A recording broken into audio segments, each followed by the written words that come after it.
Υπάρχει Βεβαίως. το σκάνδαλο με το Εβραϊκό Νεκροταφείο. Ναι. Αυτό που λεγόταν για πάρα πολλά χρόνια, οι Γερμανοί κατέστρεψαν το νεκροταφείο στην πόλη. Οι Γερμανοί δεν κατέστρεψαν κανένα νεκροταφείο στην Ευρώπη.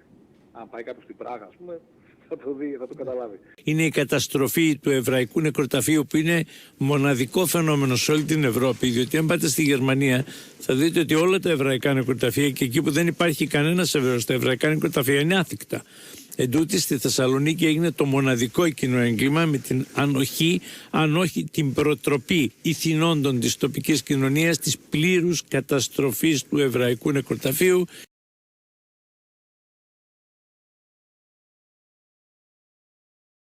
Οι εκδόσεις Μελάνη και ο Ιαννός παρουσιάζουν το βιβλίο «Ιμπουρ, οι Εβραίοι της Κρήτης, 1900-1950» του Ιωσήφ Βεντούρα. Για το βιβλίο θα μιλήσουν οι Βίκτορ Ελιέζερ, Γενικός Γραμματέας του Κεντρικού Ισραηλιτικού Συμβουλίου Ελλάδας. Η Ετς Χαΐμ, η συναγωγή Ετς Χαΐμ, διασώθηκε ως εκ θαύματος, παρέμεινε όμως για πολλά χρόνια έρμεα στη φθορά του χρόνου. Δεν άντεξε ούτε στους σεισμούς. Στη νέα χώρα, το καταστραμμένο από τους Ναζί Εβραϊκό Νεκροταφείο, Οι Γερμανοί δεν κατέστρεψαν κανένα νεκροταφείο στην Ευρώπη. Είναι η καταστροφή του Εβραϊκού Νεκροταφείου, που είναι μοναδικό φαινόμενο σε όλη την Ευρώπη.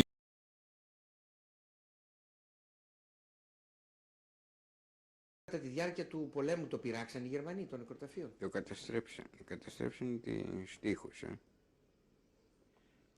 Ειδονιζόνταν ένα. Λέγανε «Γιούντο φαφλούχτε καταραμένο βρε». Καταστράφηκαν και οι τάφοι. Πολύ. Οι Γερμανοί δεν κατέστρεψαν κανένα νεκροταφείο στην Ευρώπη.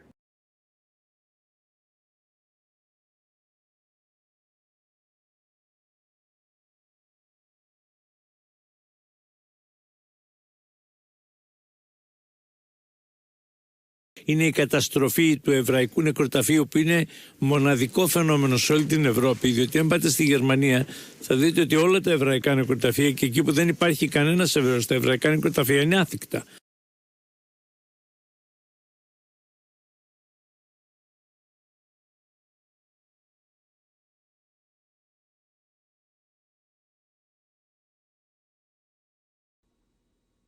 Could you describe in more detail the relationship between Jews and non-Jews in your early childhood? In my early years, they were very good because we had neighbors we were very friendly with. My parents were well liked. They were prominent till Hitler, till I think in the early 30s, 1933, 32. The only incident that I remember as a child is in 1927 or 28, I'm not quite sure, the Jewish cemetery was desecrated and all the stones were thrown over.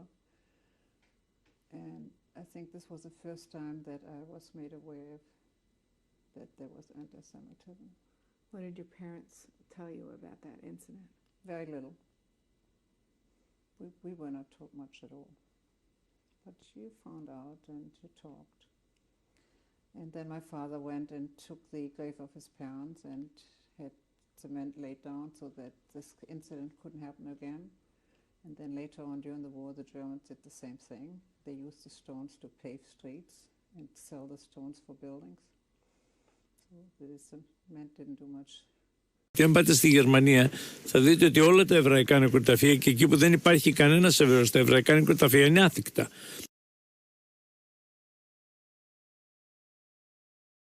I remember being absolutely wild with rage after the war when we heard that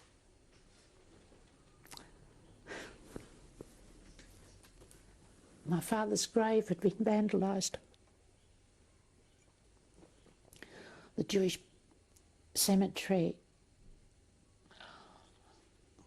well, that the Jewish cemetery, so that means there were enough Jewish people in Hum to have a Jewish cemetery, and vandals had just attacked the Jewish graves. We got that information from the I don't like the term maid. we'd call home help here. And she actually corresponded with my mother after the war. And she used to go and tend to my father's grave. And then she wrote to say, and we'd send her money to do that. And she wrote and said the grave had been desecrated. That's the word, desecrated.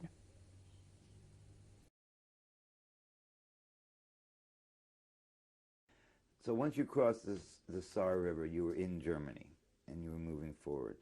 What happened next? Well, other than firing some shots at the Germans, that is by our artillery, I got an inkling of how the Germans were treating the Jews, and that was in the village of Hoof. That's H-O-O-F. There the Germans had desecrated a Jewish cemetery. We saw the tombstones knocked over. Και αν πάτε στη Γερμανία θα δείτε ότι όλα τα εβραϊκά νεκροταφεία και εκεί που δεν υπάρχει κανένας Εβραίος, τα εβραϊκά νεκροταφεία είναι άθικτα.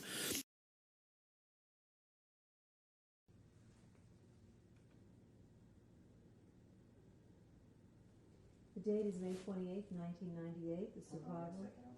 What is in this photograph? Where and when was it taken? Jewish cemetery in Czestochow.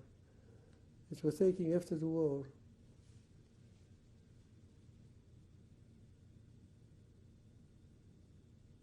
The German also. Okay. What's in this photograph?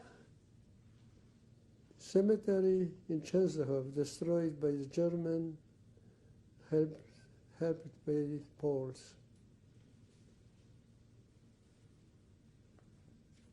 Οι Γερμανοί δεν κατέστησαν κανένα νεκροταφείο στην Ευρώπη. Οι Γερμανοί δεν κατέστησαν κανένα νεκροταφείο στην Ευρώπη.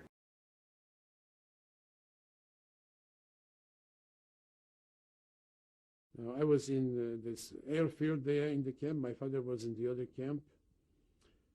And it was a good place to hide, you know. There were several other camps like this around the Krakow, where Jewish people thought it was a good place to hide until the war ends, you know. We had to do a little work there, you know, but there were no atrocities there at the airfield.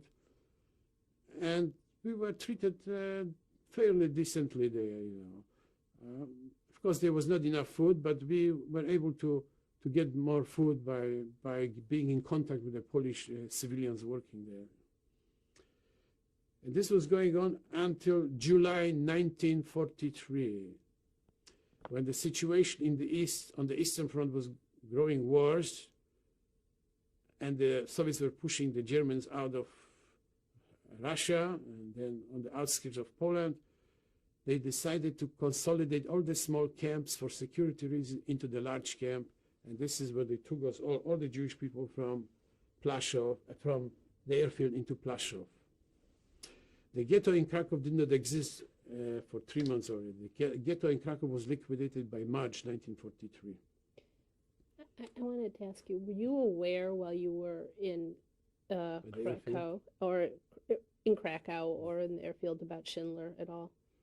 Very little, very little. You didn't know about the factory, really? We heard that there was a Emalia factory that was owned by the Jewish person before the war, but now it's owned by a German known Schindler.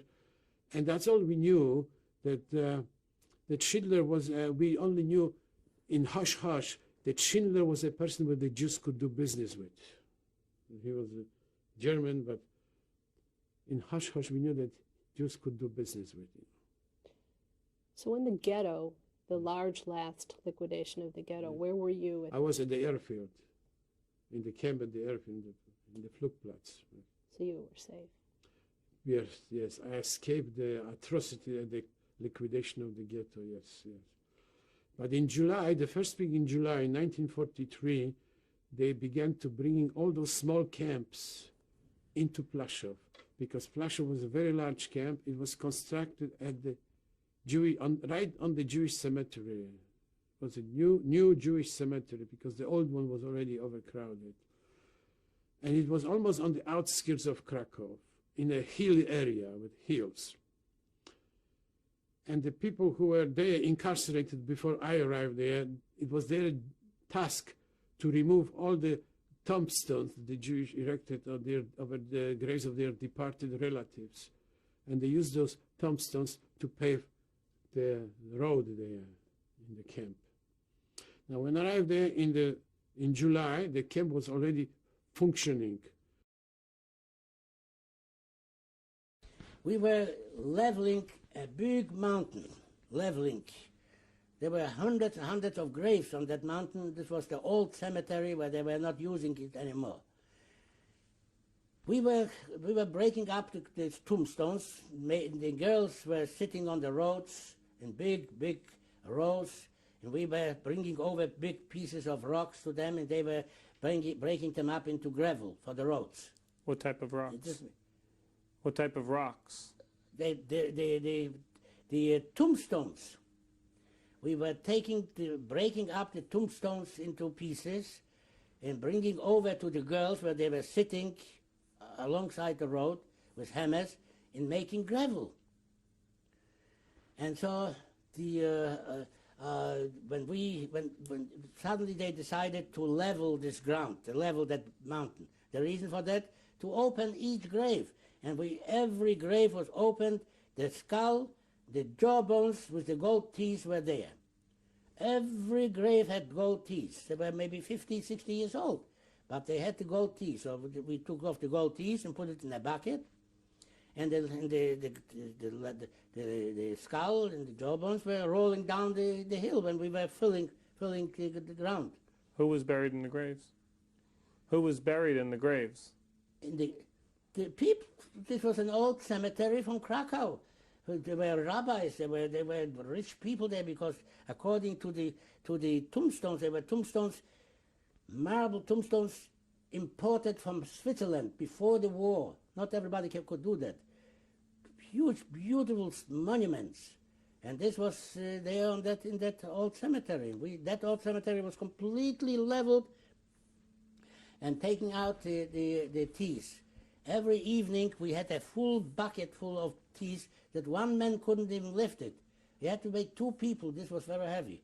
Two people had to lift it and to put it and take it in the office.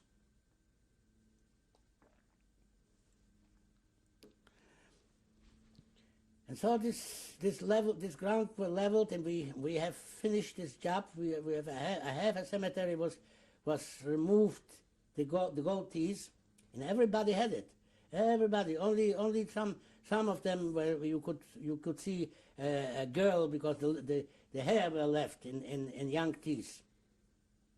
The rest of it was older people with gold teeth, with bridges and fillings and everything, all gold. And gold was 22 karat gold, 22, the best gold they used to use, the dentists used to use. And so this was in the beginning. And Plaszow built themselves at that time, and I was working on that. And then I built barracks, and then came in the electric wiring around. Οι Γερμανοί δεν κατέστησαν κανένα νεκροταφείο στην Ευρώπη. And it was built on a cemetery. When they dig out the ground from a cemetery, the corpses were outside, and they found something shiny over there. I was helping the engineer to measure, you know. He wanted to help me out, but they knew that I am a dentist, and they saw something shiny. They picked it up. There were gold teeth. So they put me over there to look for the gold teeth and give it to the Germans. I didn't like this. I hated it for many reasons. Anyway. Your job was to go through the corpses? Yeah. And look for the gold. Yeah, break the bones, looking for the teeth, gold teeth, and the Gestapo was standing over there with the head. And I have to give it to them. But I didn't like this, so I had some connection. I had some of my patients, the doctors over there in the hospital.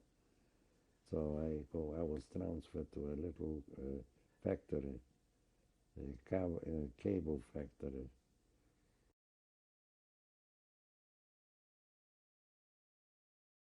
La sorpresa era que nos pararon frente a un cementerio judío, el más grande de Polonia. Miren, y nos dieron diferentes trabajos. El primer trabajo mío en Majdanek, qué sorpresa. Sacar las lápidas del panteón, ¿cómo se llama eso? ¿Sabe usted cómo se llama? ¿Cómo siente uno? O sea, a esta edad, ¿cómo se llama? ¿Entiende? Yo soy, ¿qué soy? ¿Qué hice? ¿Cómo se llama?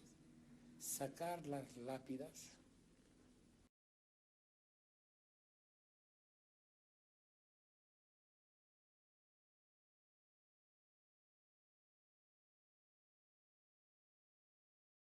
Υπάρχει το σκάνδαλο με το Εβραϊκό Νεκροταφείο. Αυτό που λεγόταν για πάρα πολλά χρόνια, οι Γερμανοί κατέστρεψαν το νεκροταφείο στην πόλη. Οι Γερμανοί δεν κατέστρεψαν κανένα νεκροταφείο στην Ευρώπη. Αν πάει κάποιος στην Πράγα, ας πούμε, θα το καταλάβει. Και αν πάτε στη Γερμανία, θα δείτε ότι όλα τα εβραϊκά νεκροταφεία και εκεί που δεν υπάρχει κανένας Εβραίος, τα εβραϊκά νεκροταφεία είναι άθικτα.